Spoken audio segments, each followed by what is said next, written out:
The Oregon Ducks are out for revenge. I don't think that there is any team more disappointed with how the 2024-2025 season went than the Oregon Ducks. The Oregon Ducks were going into the expanded playoffs as the overwhelming favorite to come out with the title, going a perfect 13-0 during the regular season.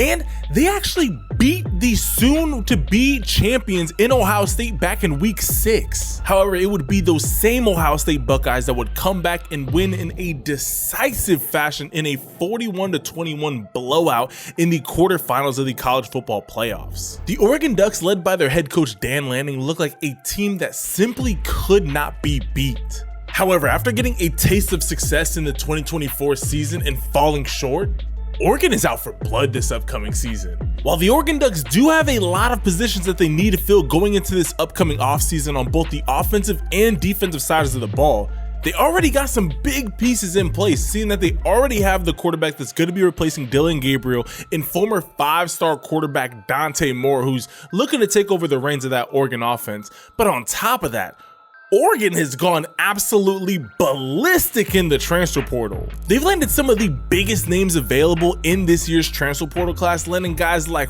4-star transfer prospect wide receiver Malik Benson from Florida State, 4-star transfer prospect Bear Alexander, defensive lineman from USC. They went back to USC and landed one of the best interior offensive lineman prospects in Emmanuel Pregon, 4-star transfer prospect from USC.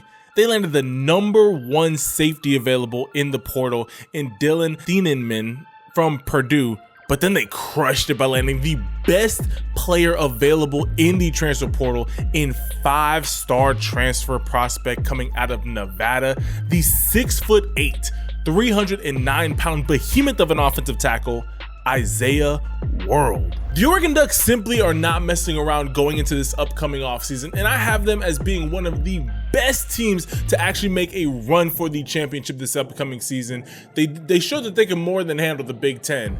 I'm excited to see how well they're able to go into this upcoming season, but I want to take a look at the 5 freshmen that you guys are bringing in, your top 5 freshmen to be exact, that I think are going to be able to make, some of them, an immediate impact for the Oregon Ducks. So all my Oregon Duck fans, leave this video a like, hit that subscribe button, and turn on your notifications so you do not miss any of the fire videos.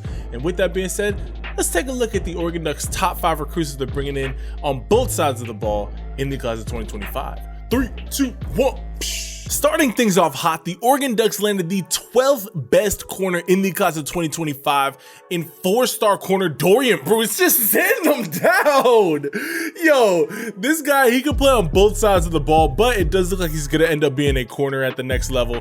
This kid is 6'2", 180 pounds, and I'm excited to see because you're going to notice a trend. Oregon inserted themselves into the no-fly zone for sure with the focus that they had in this offseason. You guys already landed the #1 safety in the portal, so now you're going to be going out and adding some of the best DBs in all of high school football in this upcoming class. Dorian Brew is a thumper. I mean, this kid, he's going to be physical on the outside. Dan Lanning, coming from Georgia, he brought all of that physicality that Georgia had to Oregon, and it shows. I mean, they simply they stay with some absolute monsters.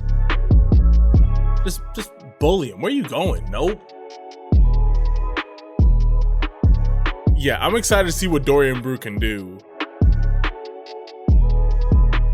Next up, we're staying in that defensive secondary for the Oregon Ducks. This is 4-star safety and the 4th best safety in the class of 2025, Trey McNutt. This kid is 6 foot, 180 pounds, and like I said, physical. All the DBs that you guys brought in this class are absolute physical freaks. They just love to hit. They have no problem delivering some punishment, and Trey McNutt's no exception. This kid, he knows how to be a rangy and physical safety.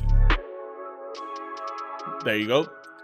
Got his eyes caught a little bit in the backfield. At the next level where you have a quarterback that's able to make this deeper throw and not underthrow this so much, you got beat right here. Like, that's 100% you got beat. So you got to work a little bit on keeping his eyes more in the back, like not in the backfield, but staying deep. But I like to see him coming down with that pick regardless.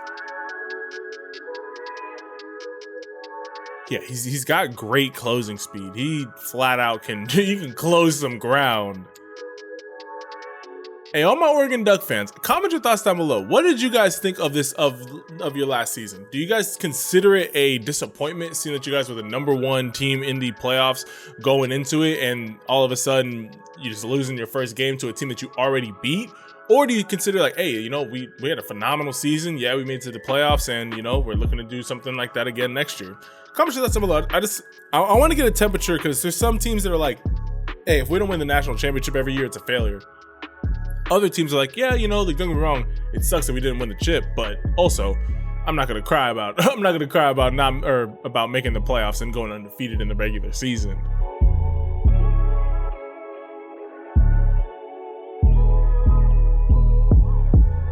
Now you're gonna notice a pattern, because let's still stay in Oregon secondary, and you guys landed the 6th best corner in the class of 2025 in Brandon Finney. This kid is 6'2" and 180 pounds. I think there's gonna be a lot of people that are gonna end up transferring out of Oregon, because you simply cannot have this much talent in the secondary and not expect to lose some players. But it's always a good position to be in. I'd much rather be in a position where I have too many options than not enough. So Brandon Finney, 6'2", 180 pounds. So far, this is the 3rd DB that we've taken a look at. Like, you got Dorian Brew, you got Trey McNutt, and then now you got Brandon Finney. Like, you're gonna have some options, and don't get me wrong, we're still not even done in the secondary yet for Oregon. Yup, get off me, and troop, yup, got him. Hey, this kid looks like a great athlete. He looks like a phenomenal athlete. I think a couple of the guys could end up turning themselves into safeties. A couple might even get a little bit bigger and turn themselves, like Dorian Brew. If he gets a little bit bigger, you might actually just turn him into like a little bit on the smaller side, but extremely quick and athletic outside linebacker. This kid is just galloping out here. Oh my gosh, he's covering like 5 yards a step. Hey, if he wants to play some wide receiver with that kind of speed, like, I'm not mad at it. He can flat out fly.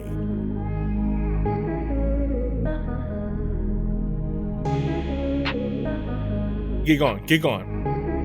Jeez, this kid's got some serious speed. He can absolutely fly. And why don't we just continue to stay in Oregon secondary? You guys landed the 3rd best corner as well in the class of 2025 in 5-star corner Na'eem Offord. This kid is 6'1", he's 6'1", 185 pounds, #1 player in the state of Alabama. This kid, you guys are literally going to be so unbelievably spoiled. Sit him down, just fold him in half. Let's go. You guys are going to be more than spoiled on that defensive side of the ball when it comes to DBs. This kid can pop. Okay, yo, you guys, I'm telling you, Dan Lanning does not go after DBs that simply cannot hit. Like, you need to be able to crack if you're going to be a DB for the Oregon Ducks. Yo, he is going crazy out here. And Bob, yo, sitting. And do you know how hard it is to not only stop someone dead in their tracks when they're running full speed at you, but to then knock them back? You have to literally hit them twice as hard as they're hitting you. Yeah, Na'eem Offord, this kid, he is going to be, this is a guy I can see being a day 1 starter for the Oregon Ducks. I'm just letting you know that right now. Like, he can flat out play. I mean, look at the speed too. He's super agile. Keep going. Remember the name Na'eem Offord. Be on the lookout for him during the Oregon Ducks spring game, because I can see him suiting up with the ones, or at least getting some reps with the ones and putting on the show for sure. Hey, real quick, don't be these teammates. Go find somebody to block. Yo, like, you literally sold. This could have been such an easy walk-in touchdown. That should have been a touchdown. These two literally sold. Like, look at this. Block this guy, and then one of y'all go up and help block one of these guys. Literally all of them sold. Literally sold. That should have been a touchdown.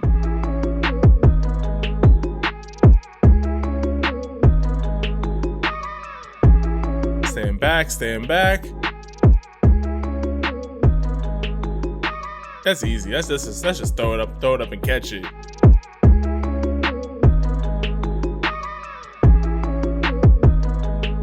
And last but certainly not least, I almost feel bad because of how much DB talent that the Oregon Ducks are going to be having. But this is the #1 wide receiver in the country, the 2nd best player in the state of Texas, and the 4th best overall recruit in the class of 2025, Dakorien Moore. This kid is 5'11", 182 pounds, and he is a burner. Think of like Deshaun Jackson level speed. Like, he can flat out cook. He's great. I mean, just look at the route running. Like, literally, this doesn't even just begin to show you how technically gifted that this kid is. I've watched him at all the different passing camps. I've watched him during his senior year. I've literally been paying attention to this kid forever, and he can flat out burn. I mean, Texas has always produced great wide receivers. Dakorien Moore might be the best of all of them. I mean, his technical savviness, his ability to get in and out of routes, and then just the speed overall, like, he is a burner. Oregon Ducks, you guys are going to have some, and you also are pairing him up with another Texas native in Evan Stewart. So you're going to have Evan Stewart, and you're also going to have Dakorien Moore, like 2 Texas boys, like from the same area too. Yeah, you guys are going to be just fine. I mean, just his ability, like, he literally looks like a college wide receiver right here. Like, his ability to be able to just get out of his break and go is impressive. Thank you. Yep, get off me and get gone. Get gone. That's what a 5-star, that's what a top 5 player in the country looks like. He is just, the Oregon Ducks, all my Oregon Duck fans should be extremely excited the fact that you guys landed Dakorien Moore. Thank you. So those are the Oregon Ducks top 5 recruits in the class of 2025. Very clearly, secondary dominant. Literally 4 of your top 5 players are DBs. You guys are loading up. You also landed the #1 safety in the country from the transfer portal. You guys are going to be just fine in the secondary. I want you guys to comment down below, who are you guys most excited about? Usually, whenever I'm doing these top 5 players, usually like player 3, 4, or 5 actually catches my attention more than 1 or 2. I'm sorry, in this case, 1 and 2 are clearly the best players. You got Na'eem Offord, who's absolutely just a rocket in the secondary, just dropping the sledgehammer on anybody that comes near him. And then Dakorien Moore, just a specialist. I mean, he is a specialist, not a specialist. It doesn't even make sense. He is a specialist when it comes to the wide receiver position. He knows how to get open. He knows how to just, the rocker steps, the footwork, everything. He can flat out do it all. But I want to hear from all y'all. Comment your thoughts down below. Leave this video a like and hit that subscribe button so you don't miss out on any of the videos that we're dropping. I love and appreciate all y'all. If nobody has told you this today, you are absolutely amazing. Know that we're going to be dropping more videos. Know that if you're going through anything, that you can always call upon Jesus Christ. I'm going to say it in every single one of my videos. Jesus is King. Know that no matter what you are going through, if you're a fellow believer, know that you can always pronounce your faith for Jesus Christ, and you never have to be ashamed of it. And if you are not saved, hey, know that it's never too late. It doesn't matter what you've gone through. It doesn't matter what you're currently doing in your life. Know that you can always come to Jesus and ask for salvation at any point in your life. Love and appreciate all y'all, and I will catch you guys in the next video. Ciao.